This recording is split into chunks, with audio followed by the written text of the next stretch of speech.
ધારાસભ્ય કિરીટ પટેલ અને એનએસયુઆઈનો પોલીસ સાથે ઘર્ષણ થયું। એમએલએ સાથે એનએસયુઆઈના કાર્યકરો વિરોધ કરી રહ્યા છે।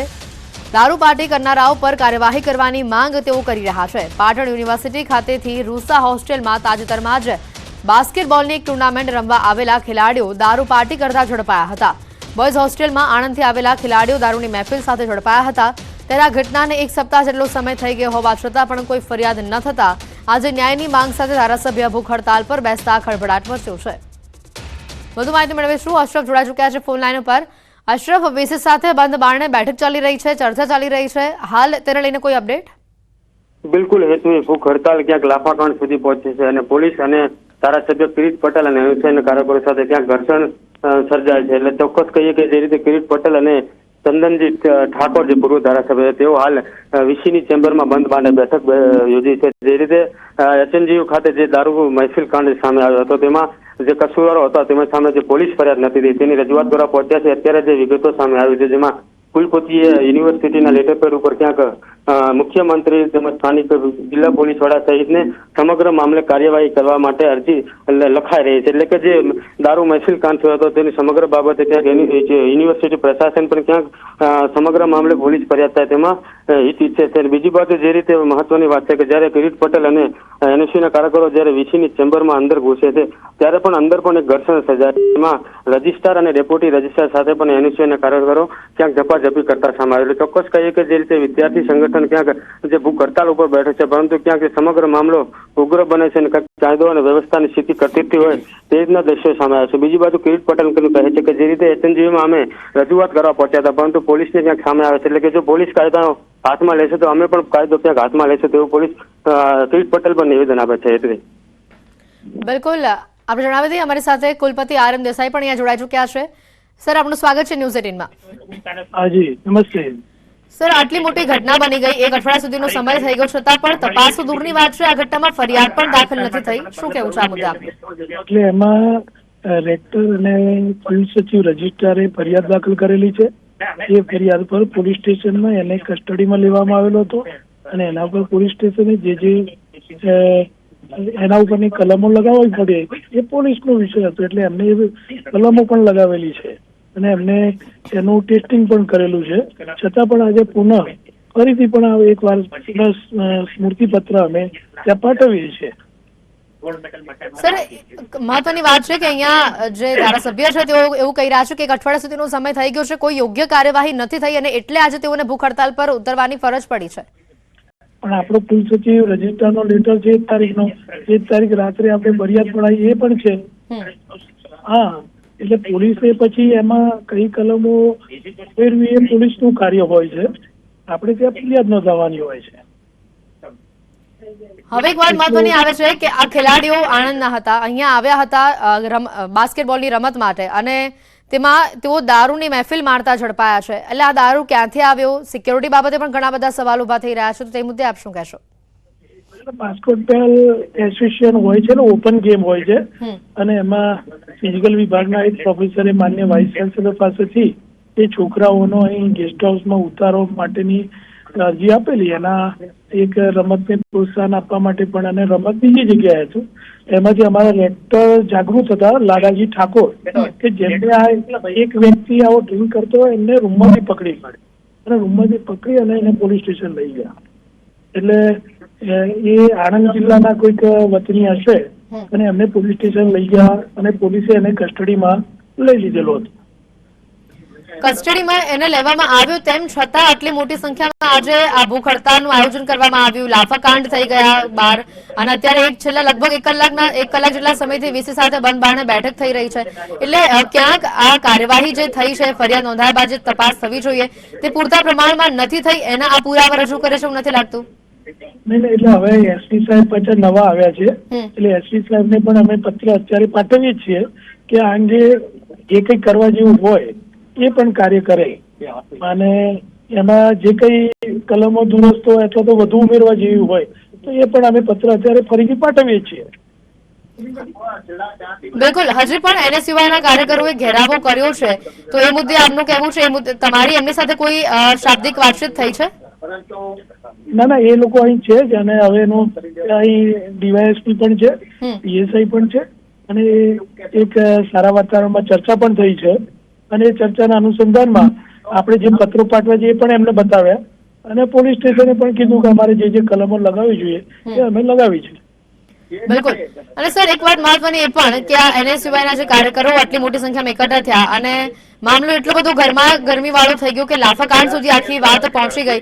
તો આ મુદ્દે આપનું શું કહેવું છે? કેમ આટલું બધું ગરમાગરમીને ચર્ચાચર્ચી થઈ? કેમ રોકવાના પ્રયત્નો કરવામાં આવ્યા હતા અને કેમ આખી વાત લાફા સુધી પહોંચી ગઈ? એટલે એ તો હવે પોલીસ વિભાગનો પ્રશ્ન હશે, કારણ કે એમને થોડી સંખ્યા હોય તો મર્યાદિત સંખ્યામાં વાઇસ ચાન્સલર સાથે વાત કરી શકે એટલા માટે એમને ત્યાં રોકી અને જે નંબર ઓફ વિદ્યાર્થીઓ છે અને જે લીડરો છે એની સાથે સીધી વાતચીત કરવા માટે આપણે પોલીસે પ્રયત્ન કર્યો છે. એટલે તમને આ વાત વિશે જાણ છે ખરી? એટલે કઈ વાત વિશે? બિલકુલ સર, આભાર ન્યૂઝ 18 સાથે જોડાવા બદલ. અત્યારે તો જે રીતે વિગતો આવી રહી છે, કુલપતિનું કહેવું છે કે સુખદ અંત આવી જશે. સમગ્ર મામલે ફરિયાદ દાખલ થઈ જ ગઈ હતી અને એસપી દ્વારા આગળ વધુ કાર્યવાહી પણ કરવામાં આવશે. પરંતુ જોવાનું એ રહેશે એક બાજુ જે ધારાસભ્યના નિવેદનો સામે આવી રહ્યા છે કે અઠવાડિયું વીતી ગયું છે પણ કોઈ કાર્યવાહી થઈ નથી અને જેના કારણે આજે તેઓને ભૂખ હડતાલ પર ઉતરવાની નોબત આવી. આગળ હવે જે મીટિંગ ચાલી રહી છે, બેઠક ચાલી રહી છે, તેનો શું અંત આવે છે તે સમય બતાવશે. પ્રખ્યાત તબલાવાદક જાકીર હુસેનનું નિધન, 73 વર્ષની ઉંમરે અમેરિકામાં લીધા અંતિમ શ્વાસ. લાંબા સમયથી બીમાર હતા જાકીર હુસેન. જાકીર હુસેનને આ વર્ષે મળ્યો હતો બેસ્ટ ગ્લોબલ મ્યુઝિક આલ્બમનો એવોર્ડ. એશિયાની સૌથી મોટી ઊંઝા એપીએમસીમાં ચૂંટણીનું આજે મતદાન. ખેડૂત વિભાગના 20 ઉમેદવાર, વેપારી વિભાગના 16 ઉમેદવાર મેદાને. ભાજપના 3 જૂથો વચ્ચે ચૂંટણી જંગ જામ્યો. ફ્રાન્સના મેયોટ વિસ્તારમાં ચીડો વાવાઝોડાએ ભારે તબાહી મચાવી. વાવાઝોડામાં 1000થી વધુ લોકોના મોતની આશંકા. 220 કિલોમીટર પ્રતિ કલાકથી વધુની ઝડપે પવન ફૂંકાયો.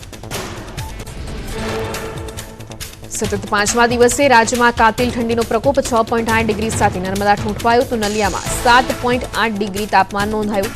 થરાદમાં પણ 7.9 ડિગ્રી સાથે હારથી જતી ઠંડીનો લોકોએ સામનો કર્યો. સૌરાષ્ટ્રની દક્ષિણ ગુજરાતમાં પણ ઠંડીનો કહેર યથાવત. ફ્રાન્સના મેયોટ વિસ્તારમાં વાવાઝોડાએ મચાવેલી તબાહીના ડ્રોન દ્રશ્યો સામે આવ્યા. કેટલાક સ્થળોએ સમગ્ર વિસ્તાર નાશ પામતા રહીશો બેઘર થયા. પહાડના ઢાળ તરફ બનેલા અસ્થાયી ઘરો સંપૂર્ણપણે તબાહ. ચીડો વાવાઝોડું 100 વર્ષનું સૌથી શક્તિશાળી વાવાઝોડું.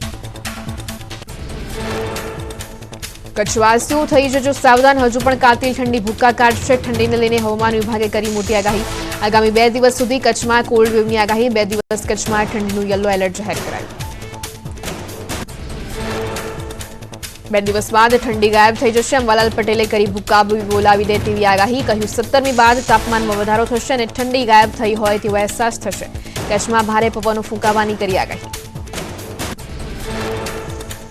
ડિસેમ્બરના અંતમાં ઠંડીનો નવો રાઉન્ડ આવશે. 26 ડિસેમ્બર બાદ મજબૂત પશ્ચિમી વિક્ષેપની શક્યતા. ઉત્તરીય પર્વતીય પ્રદેશોમાં ભારે હિમવર્ષાની અંબાલાલ પટેલે કરી આગાહી. ગુજરાતમાં ગાજવીજ અને કરા સાથે વરસાદનું સંકટ. અંબાલાલ પટેલે કરી મોટી આગાહી. કહ્યું 14મી જાન્યુઆરી બાદ કરા સાથે વરસાદની શક્યતા. 30 જાન્યુઆરી સુધી થશે ડબલ ઋતુનો અહેસાસ. કડકડતી ઠંડીમાં વડોદરાવાસીઓ ઠૂંઠવાયા. તાપમાનનો પારો 10.2 ડિગ્રી નોંધાયો. દિવસે પણ ગરમ વસ્ત્રો પહેરવા પડે તેવી સ્થિતિ. ઠંડા પવનો ફૂંકાતા લોકો તાપમાનનો સહારો લેવા મજબૂર. શહેરના રોડ રસ્તા પર ટ્રાફિકનું ભારણ પડ્યું ઘટ્યું.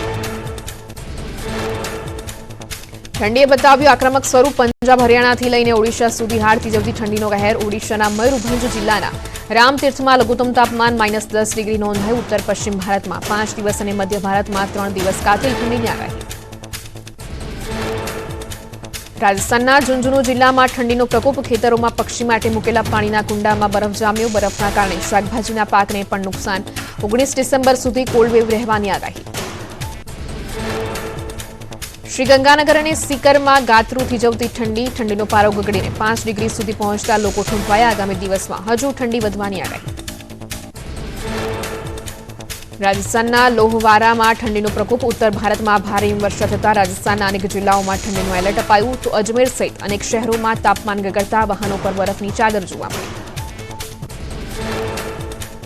માઉન્ટ આબુમાં ઠંડીનો કહેર. તાપમાન ફરી 2 ડિગ્રી ગગડતા લોકો ઠૂંઠવાયા. અરવલ્લીના સર્વોચ્ચ ગુરુ શિખરમાં ઠંડા પવનો ફૂંકાયા. મેદાની વિસ્તારોમાં બરફની ચાદર છવાઈ. ઠંડીની મજા માણવા આબુમાં પ્રવાસીઓ ઉમટી પડ્યા. હિમાચલ પ્રદેશના શિમલામાં પ્રવાસીઓએ આઈસ સ્કેટિંગની માણી મજા. બરફવર્ષા બાદ ખુલ્લા મેદાનમાં પ્રવાસીઓ આઈસ સ્કેટિંગ કરવા ઉમટ્યા. બાળકો, યુવાનો અને વૃદ્ધોએ આઈસ સ્કેટિંગની મજા માણી. સ્કેટિંગનો નજારો ડ્રોન કેમેરામાં કેદ. જમ્મુ કાશ્મીરના ગુલમર્ગની તળેટીમાં કાતિલ ઠંડીથી આખે આખો ધોધ જામી ગયો. ધોધ આખો બરફ થઈ જતા આહલાદક નજારો જોવા મળ્યો. બરફના ધોધને જોવા માટે મોટી સંખ્યામાં પ્રવાસીઓ પહોંચ્યા. સુંદર ધોધ જોઈને પ્રવાસીઓમાં આનંદ. જમ્મુ કાશ્મીરમાં ભારે હિમવર્ષાને લીધે જનજીવન પ્રભાવિત થયું. કાચની જેમ બરફ જામી જતા રસ્તા લપસણા થયા. લોકોને રસ્તા પર ચાલવામાં પણ હાલાકી વેઠવાનો વારો આવ્યો તો વાહનો પણ બર્ફીલા રસ્તા પર લપસી જતા અકસ્માતનો ભય સર્જાયો. ઉત્તરીય પર્વતીય વિસ્તારોમાં ઠંડીનો પ્રકોપ. મનાલીમાં ગગડતા તાપમાનના લીધે ખીણ વિસ્તારોમાં જાણે વાદળ ઉતરી આવ્યા હોય તેવો નજારો જોવા મળ્યો. ઠેર ઠેર ધુમ્મસભર્યું વાતાવરણ જોવા મળતા સ્વર્ગ જેવા દ્રશ્યો સર્જાયા. હિમવર્ષાના આગમન બાદ મનાલી ઠૂંઠવાયું. પારો ગગડતા સ્થાનિક નદી નાળા બરફ બન્યા. થીજી ગયેલા જળાશયો જાણે કાચ બન્યા હોય તેવો પણ નજારો જોવા મળ્યો. તાપમાનમાં ઘટાડો થતા જનજીવન પ્રભાવિત થયું. જમ્મુ કાશ્મીરના કોલ્ડવેવની અસર. ડલ લેક પર ધુમ્મસ ભર્યું વાતાવરણ જોવા મળ્યું તો યાયાવર પક્ષીઓનો પણ ડલ લેકમાં જમાવડો જોવા મળ્યો. સતત ગગડી રહેલા તાપમાનના લીધે જનજીવન પર અસર. શિમલામાં ઉમટ્યા પ્રવાસીઓ. હિમવર્ષાના સમયગાળામાં વિદેશી પ્રવાસીઓએ પણ શિમલાની મુલાકાત લીધી. ફાગુ, કુફરી, નારકંડા સહિતના સ્થળોએ પ્રવાસીઓની ભીડ જામતા ધંધા રોજગારને પણ વેગ મળ્યો તો પ્રવાસીઓએ વાતાવરણની લીધી મજા.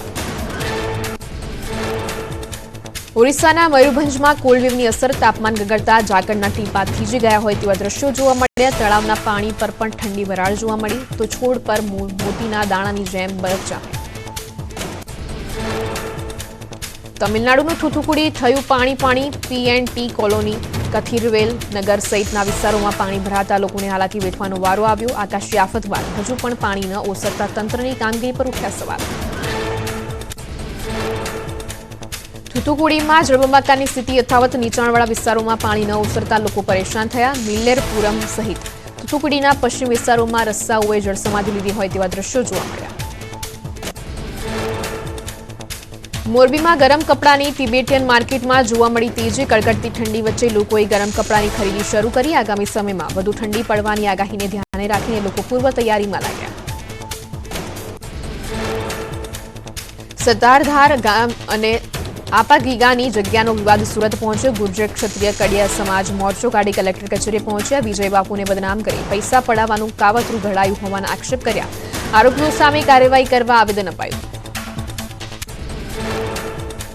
ભાવનગરમાં ડોક્ટર સાથેની છેતરપિંડીમાં વધુ એક આરોપી ઝડપાયો. શેરબજારમાં રોકાણના બહાને ડોક્ટર સાથે કરી હતી 50.89 લાખની ઠગાઈ. સાયબર ક્રાઇમની ટીમે હર્ષિલ દવે નામના શખ્સનો હરિયાણા જેલમાંથી કબજો મેળવ્યો. આ કેસમાં અગાઉ 5 આરોપીઓની થઈ હતી ધરપકડ. જૂનાગઢમાં દુષ્કર્મ આરોપીએ ઝેરી દવા પીને કરી આત્મહત્યા. 7 દિવસની પેરોલ મળતા ઘરે આવ્યો હતો આરોપી. મિતુલ બારૈયા નામના આરોપીએ ફરી જેલમાં ના જવું પડે તે માટે જીવન ટૂંકાવ્યું. પોલીસે વધુ કાર્યવાહી હાથ ધરી.